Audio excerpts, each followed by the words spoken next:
Bonjour à tous.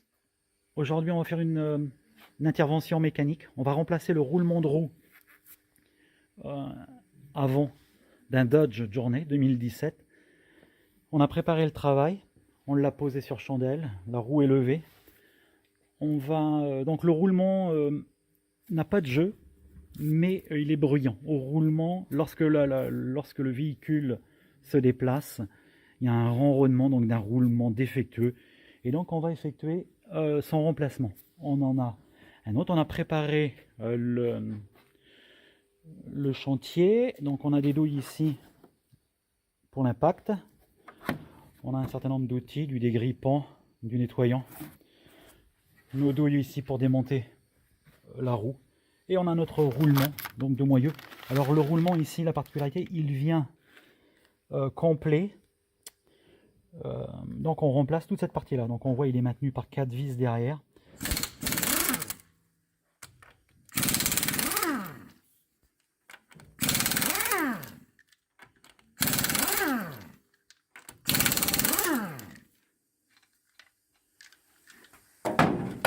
Okay, donc l'INSEE va nous faire le travail.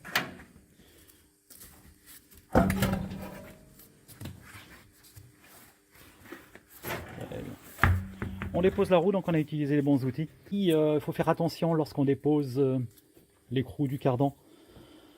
On peut utiliser différents outils. Voilà, on verra. Alors on va déposer maintenant l'étrier de frein et on va venir attacher l'étrier de frein pour ne pas abîmer le flexible de frein. On va l'attacher sur la suspension ici. On a de la ficelle prévue pour... Voilà, on avance dans notre démontage. On a bien attaché notre étrier de frein. Ici, on a eu un peu de mal à enlever le disque. La rouille a collé le disque sur notre moyeu. Alors, on a eu besoin de chauffer. On a utilisé le chalumeau. On a placé, nous, un Y. C'est un véhicule automatique.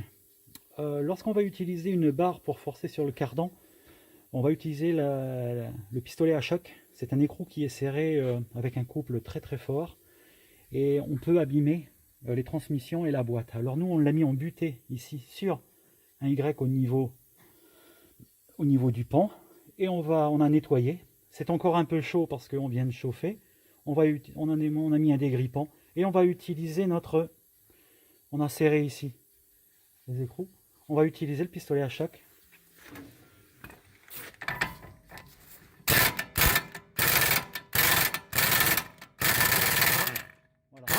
Bon. Ok, donc là, maintenant, il vient bien comme ça protège. Bon, on aurait pu le serrer davantage ici.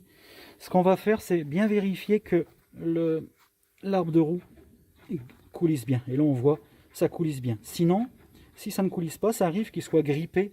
Il faut remettre l'écrou en place, en laissant l'écrou dépasser que d'un millimètre. Et on va venir taper sur l'écrou et pas sur le bout de la tige filetée ici pour pas abîmer le filetage, c'est logique. Donc maintenant on voit les 4 écrous ici, 4 vis pardon, les 4 vis qui retiennent mon moyeu. Alors on va mettre du dégrippant, on va nettoyer, on va les extraire par derrière. On va incliner pour ça la roue, on va démonter, on va pouvoir déposer ça, notre Y, et puis on poursuit le démontage. Voilà, donc on dévisse les 4, on a mis du dégrippant. Donc tu débloques les autres maintenant, on débloque les 4. Et il faut bien faire attention ensuite d'extraire le roulement bien perpendiculairement. Voilà, avec le dégrippant, avec les bons outils, ça passe bien. On était un petit peu gêné par l'arbre de transmission. Donc on fait pareil de l'autre côté. Voilà une nouvelle étape dans notre démontage. On a retiré les 4 vis qui tiennent le moyeu. On a mis du dégrippant ici. Alors l'idée c'est, on va placer ici un marteau à inertie, un extracteur à inertie, et on va venir taper. Et en même temps on va utiliser un burin, une massette pour essayer de le décoller. Ils sont souvent très difficiles à avoir.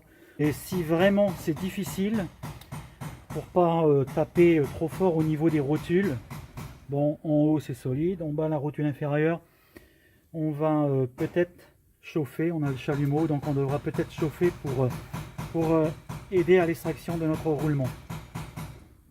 Sinon, il y a une autre possibilité, il y a différentes possibilités, c'est aussi de démonter l'ensemble et aller à la presse. Nous, on a choisi ici le démontage sur véhicule. On espère que ça va bien se passer. On a donc placé notre marteau à inertie. Alors, il est bien monté, il est bien centré. On a mis du dégrippant et on a utilisé un vieux burin avec une mancette pour essayer de... Voilà, on a tapé, on commence un petit peu à le décoller. On a mis du dégrippant. Alors, peux-tu, donc tu tiens bien, toi aussi, tu peux donner quelques coups.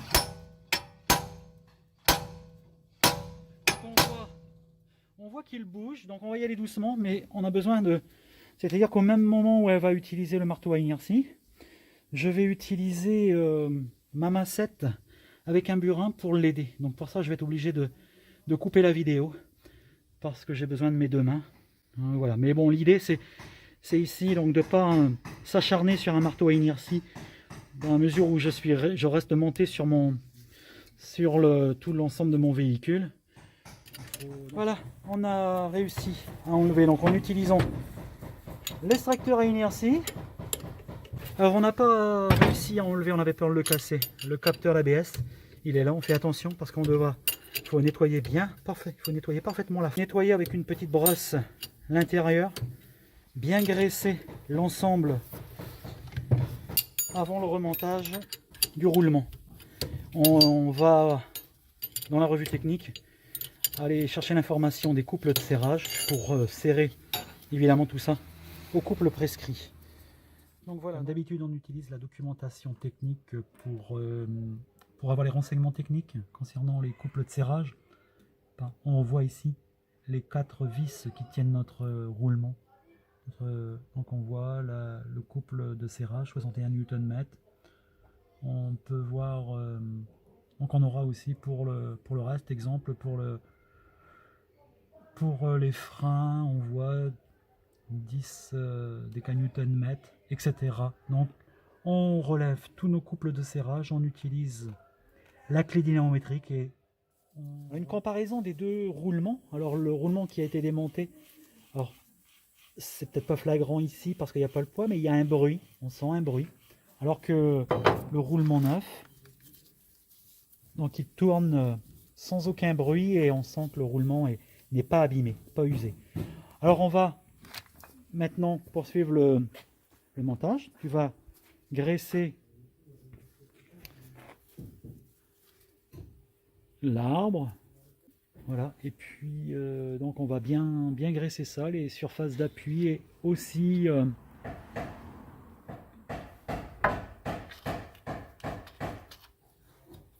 on met un petit peu de graisse comme ça tout autour. Voilà, une partie importante quand même, c'est-à-dire que on va serrer l'écrou ici de notre arbre de transmission, il est serré très très dur. Alors on a libéré la transmission, on l'a mis au point neutre. On a notre barre ici qui est en appui, notre voiture est toujours au point neutre. Donc c'est-à-dire qu'on va forcer sur cette barre, on ne force pas sur la transmission pour serrer. On utilise une clé dynamométrique pour venir serrer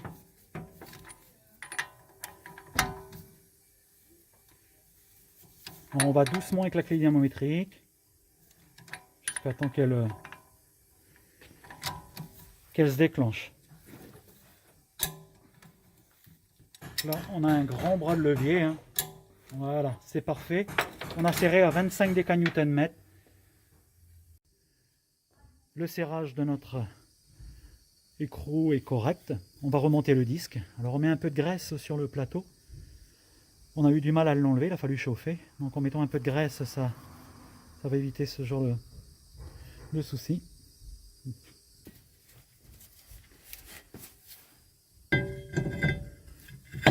Alors on fera la même chose. Maintenant on va monter, donc le disque il est maintenu après par la roue. On va graisser ça, on va monter notre étrier, on va serrer au couple, on va remonter la roue et le travail sera terminé. Voilà, le travail se termine par un serrage à la clé dynamométrique de la roue. Donc on serre la roue au couple. Donc on serre bien, on rappelle progressivement, dans un ordre bien déterminé, pour être sûr que la roue plaque bien. Bon là la roue est levée. Ce travail n'est pas très compliqué, mais on voit quand même d'avoir un bon outillage, un atelier est important pour ce genre de manip. En tout cas, voilà, ça nous a pris, je regarde l'heure, ça nous a pris à peu près 2h30. Voilà, ça va faire 2h30. Le temps de rentrer le véhicule et de faire l'opération. Donc, c'est correct pour ce genre de travail.